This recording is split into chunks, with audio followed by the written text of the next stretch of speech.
একটা সিস্টেম তৈরি হওয়ার কথা ছিল, যে সিস্টেম আছড়ে পড়ার জেরে ঝড় বৃষ্টি হওয়ার কথা ছিল। সেই মতো আমরা গত সপ্তাহে দেখলাম যে ঝড় বৃষ্টি কিন্তু হয়েছে, কিন্তু সেই ঝড় বৃষ্টির রেশ যেই কেটে গেছে, খেয়াল করে দেখেছেন কি প্রচণ্ড গরম পড়েছে, রীতিমতন গলদঘর্ম অবস্থা, পাখা বা এসি ছাড়া যেন থাকা যাচ্ছে না। এর মধ্যে কি নতুন করে আবার ঝড় বৃষ্টির পূর্বাভাস জারি করছে আলিপুর আবহাওয়া দফতর? রাতেই কি তাহলে বড়সড় আবহাওয়ায় পরিবর্তন? কি বলছে আবহাওয়া দফতর সেই নিয়ে আপনাদেরকে আপডেট দেব। যেটা এই মুহূর্তে জানা যাচ্ছে যে এখনো পর্যন্ত কিন্তু বেশ কয়েকটা জায়গায় ঝড় বৃষ্টির সম্ভাবনা রয়েছে। সেক্ষেত্রে উত্তর থেকে দক্ষিণ দুবঙ্গের ক্ষেত্রেই কিন্তু দেখা যাচ্ছে যে ঝড় বৃষ্টির একটা সম্ভাবনা রয়েছে। জানা যাচ্ছে কিছু কিছু জায়গায় 40 কিলোমিটার গতিবেগে দমকা ঝোড়ো হাওয়া বইতে পারে এবং তার সঙ্গে বৃষ্টিও হতে পারে। তবে আপনি যদি ভাবেন যে হঠাৎ করে আপনার আশেপাশে বৃষ্টি হচ্ছে আর তাতে করে এই যে একটা হিউমিডিটি তৈরি হয়েছে তার হাত থেকে আপনি রক্ষা পাচ্ছেন, রেহাই পাচ্ছেন, আরাম করে আপনি থাকতে পারছেন, তা কিন্তু হচ্ছে না। তার কারণ বিক্ষিপ্তভাবে এই ঝড় বৃষ্টি হলেও বাতাসে আপেক্ষিক আর্দ্রতার পরিমাণ অনেকটাই বেশি, যার জন্য এই প্যাচ প্যাচে গুমোট গরমের হাত থেকে এই মুহূর্তে আপনি নিস্তার পাচ্ছেন না। অন্যদিকে যে বিষয়টা জানা যাচ্ছিল যে বর্ষার যে একটা আসার সম্ভাবনা, যেটা বলা হচ্ছিল যে বর্ষা আসতে চলেছে, সেক্ষেত্রে জানা যাচ্ছে যে আগামী 12 তারিখের মধ্যে কিন্তু দক্ষিণবঙ্গের ক্ষেত্রে বর্ষা আসার কোনো রকম কোনো সম্ভাবনা নেই। কিন্তু একটা সম্ভাবনা রয়েছে, যে সম্ভাবনা আমাদের কারোরই ভালো লাগবে না। সেই সম্ভাবনা হচ্ছে প্রচণ্ড গরম বাড়ার এবং তাপমাত্রা বাড়ার।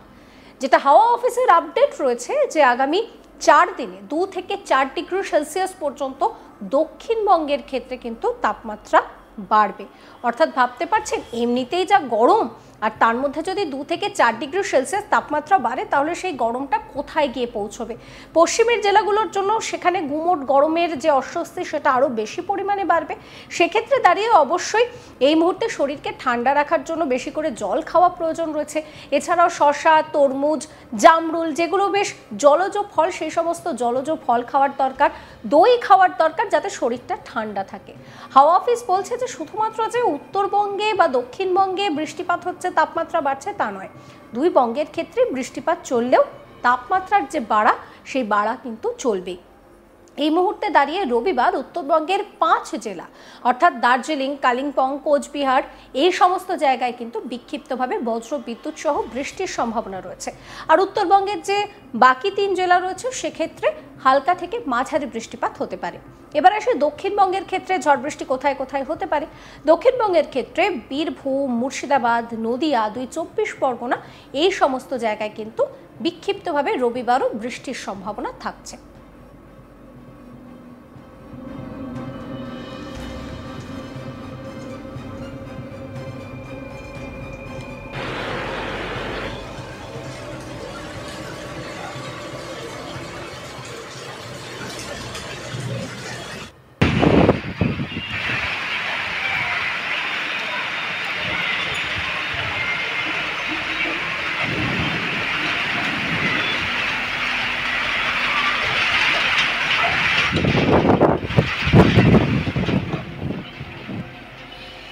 এবার আপনাদেরকে বলি যে রবিবারের পর সোমবার নতুন সপ্তাহ, কর্মব্যস্ত দিন, সেই দিন কীরকম থাকবে, অর্থাৎ 2 তারিখ আবহাওয়া কীরকম থাকবে।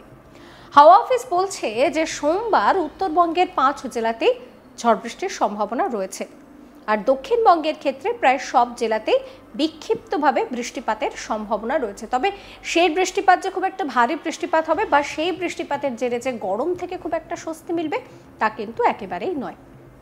এরপর 3 তারিখও কিন্তু উত্তরবঙ্গের ক্ষেত্রে ঝড় বৃষ্টির পূর্বাভাস জারি করা হয়েছে।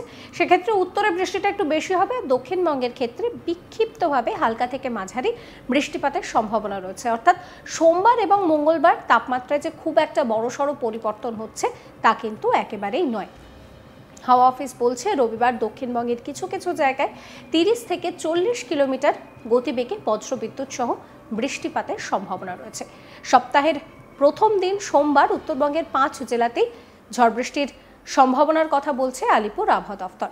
3 তারিখেও বিক্ষিপ্তভাবে বৃষ্টির সম্ভাবনা রয়েছে, তবে 4, 5, 6 তারিখ রাজ্যে বৃষ্টির সম্ভাবনা নেই।